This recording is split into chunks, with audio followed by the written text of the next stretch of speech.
we're back with another Down and Dirty. And if you haven't watched last week's episode, we're talking about why the WNBA is so disrespected. To catch you guys up, of all the responses I got, the number one response was lack of coverage and poor marketing, and the number two response was misogynistic views. So we're going to jump right back into it and go to the number three response that I got. This was personally my top response, simply because that's the one that I hear the most. But I also think that this answer is the top cover-up response. And by that I mean there's a lot of people out there that usually say they don't watch us because we're unathletic, when in reality they're misogynistic or they're homophobic, and they don't want to just come out and say that. And I feel like that because if people truly did not watch us because they felt we weren't as athletic as the men, when we did have an athletic play, they would appreciate it for what it was. That's not to say that they would start watching our sport all of a sudden, but they would respect the fact that we made an athletic play. And that's usually not the case. For example, Sydney Colson made a nasty play this year. Third turnover. Colson behind the back. Up and under Sydney Colson. Little razzle dazzle for. So I'm on Twitter, and either Bleacher Report or ESPN or SportsCenter, one of the major sports Twitter handles, tweets this play. So I'm hyped because I love when we get some recognition. So I click on the comments like, "Ooh, we finally about to get some respect." And all I see is, that was a travel. First of all, it wasn't a travel. And I know it wasn't a travel because I watched it a billion times because I was really confused as to how she did not travel. But let's take a second to process this. These are NBA fans talking about somebody traveling.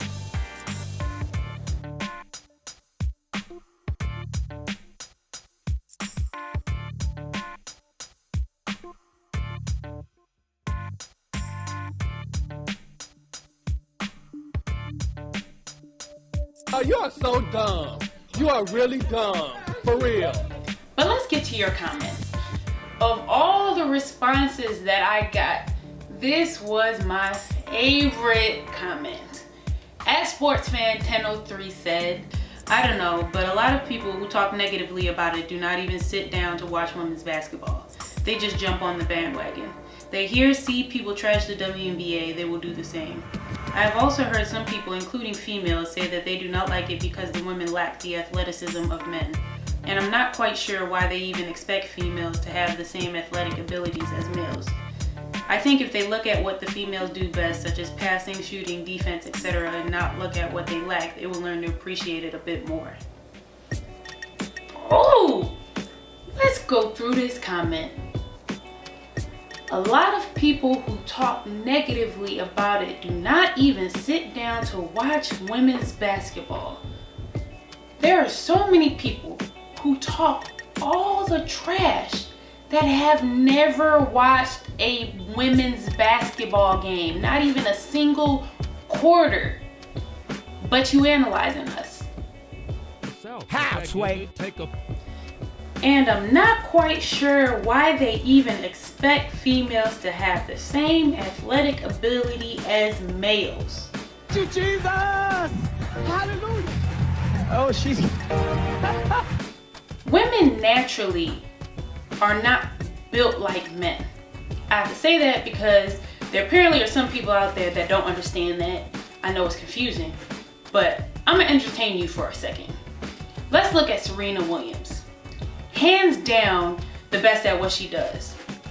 Arguably one of the best female athletes ever. If we being 100, could probably beat some men. Built like an absolute hoss, like these muscular thighs, swole upper body, super strong core. But on top of that, she's one of the most feminine female athletes as well. And of all her accomplishments, the thing that's probably talked about the most is, "Oh man, she looked like a man, she built like a man." And I say it like that because In my head, that's how I imagine they sound when they typing it at the computer. So let me get this straight. Y'all want us to be as athletic as the men, dunking, getting physical in the paint and throughout the games, but you want us to do all of this with this tiny, little, dainty model body. I don't get it. I don't get it. I don't get it. I don't get it. Let's just get to the other comments because y'all done already raised my blood pressure. At L_Estora1 said, "It's clear that unless you are a true basketball fan that follows the players since they were prospects in high school and college, it isn't necessarily the style of play that attracts the casual sports fan. But these players are highly skilled and extraordinarily talented in facets of the game that don't get promoted on the 6 o'clock block on SportsCenter." And at GWinters20 says, "I think it's because today in basketball we don't value fundamentals. I like the NBA, but half the time the game isn't even interesting until the fourth quarter. In the WNBA, the ball movement is fantastic and the defense is also amazing. People care more about a dunk or a block than a well-run offense because let's face it, there are many Americans who don't want to learn anything. They just want to see a show and their favorite players go one-on-one and not a team coming together." What blows my mind is that this is a casual fan issue. Our NBA counterparts respect us. They support us. And I'm not talking about they support us in the sense that they did a promo commercial for us. Look at the WNBA finals. There were so many NBA players tweeting about Game 5. And that's in their free time. They're not forced to watch our game. They watch it because it's entertaining and we play good basketball. But people don't respect what they don't understand. And our game isn't for the casual fan. It's for the basketball minds, the people that really enjoy basketball. Because we play fundamental. We're trying to move the ball. We're playing team basketball. I'm gonna leave it at this. I have seen this Steph Curry clip all over social media. Twitched, so he's looking to give help, but the help is at the rim. Steph slipping and then got up and made a basket. Okay.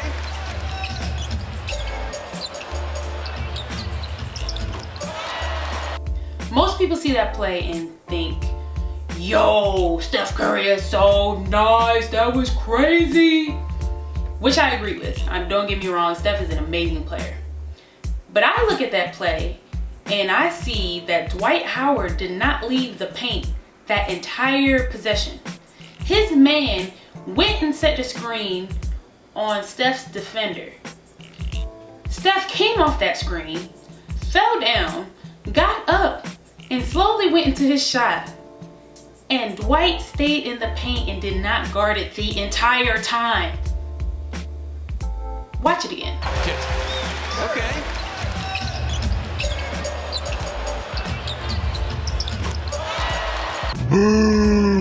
So that's what I mean when I say there's a difference between what the regular fan sees and what a basketball mind or a true basketball fan is gonna see.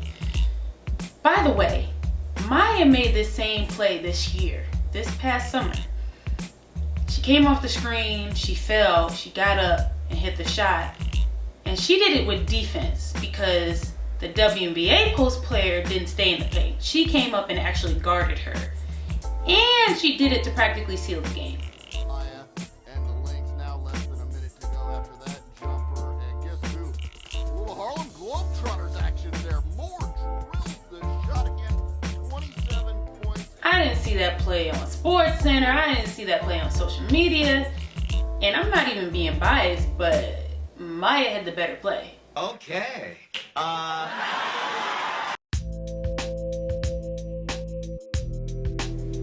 At Mojax34 says, "I know why. Because you guys aren't caked in makeup and half naked like gymnasts, volleyball players, ice skaters, etc. This is America. And in America, sex sells.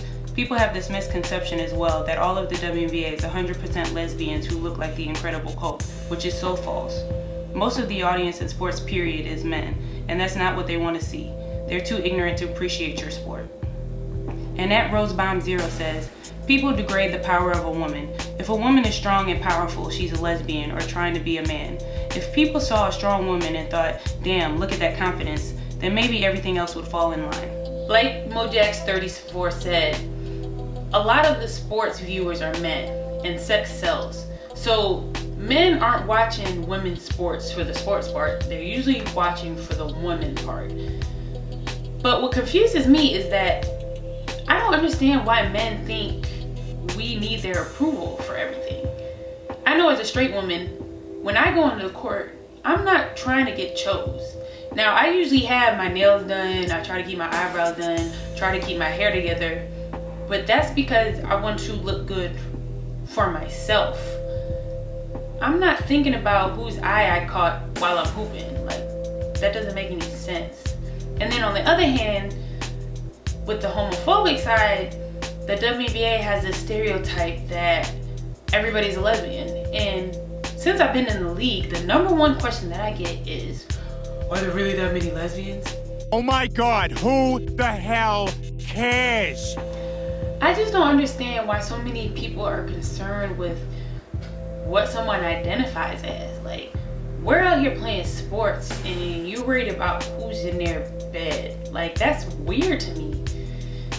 And I really like what @Rosebaum0 said about how women can't be powerful and strong without somebody thinking they're a lesbian or want to be a man, instead of thinking that they're confident. Like, we need to go back to that adolescent state of mind. For example, when I was in middle school, I was a straight tomboy. I'm talking, I only shopped in the little boys department. On my birthday, my parents are telling their friends, do not come up in here with no Barbie. You better bring a G.I. Joe if you want to bring a doll. If you buy some girls' toys, you're wasting your money. Like, I was an intense tomboy. But when recess came around, or we had gym class, nobody cared about that. All they knew is they wanted me on their team because I was good. And we need to get back to that, because we out here playing basketball. Like, the rest of that stuff shouldn't matter if we're good at what we do.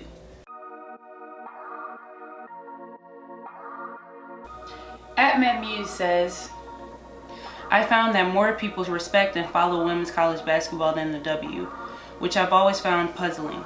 You rooted for these players for 4 years. Why not continue to follow their careers at the next level? The thing about college sports and college fans is that they're cheering for their school. So they have these natural ties to the school, whether they went there, or they have friends or family that went there, or they've been supporting them their entire lives. They just have a natural connection. And for the WNBA, you have these fans that have been following a player their entire career, only for them to get to the WNBA and get cut. Because our league is small and we really don't have a lot of spaces open each year on each team. So it's very difficult to make a team. You have first round draft picks that don't make the cut. So then you have these fans that are in limbo because they're following a player and that player got cut. So they naturally go back to their school and support them. So it kind of puts us in a difficult position just because the league is so small and it's so hard to make. I'd like to say a few words about your arrest record. Yo, the sign is real simple, B. It says wrap it up. After talking about all of this, I think everything really boils down to, you don't have to like the WNBA. You don't have to like women's basketball. You don't have to even watch it. But I'm so very tired of us being disrespected because people choose to be ignorant. That's what has to stop, because there's no reason for it. We're very good at what we do and we should get respect for it. So that's all I have for today. I really appreciate all your guys' participation and all your guys' support, and I'll catch you guys next time on Down and Dirty with Devereaux.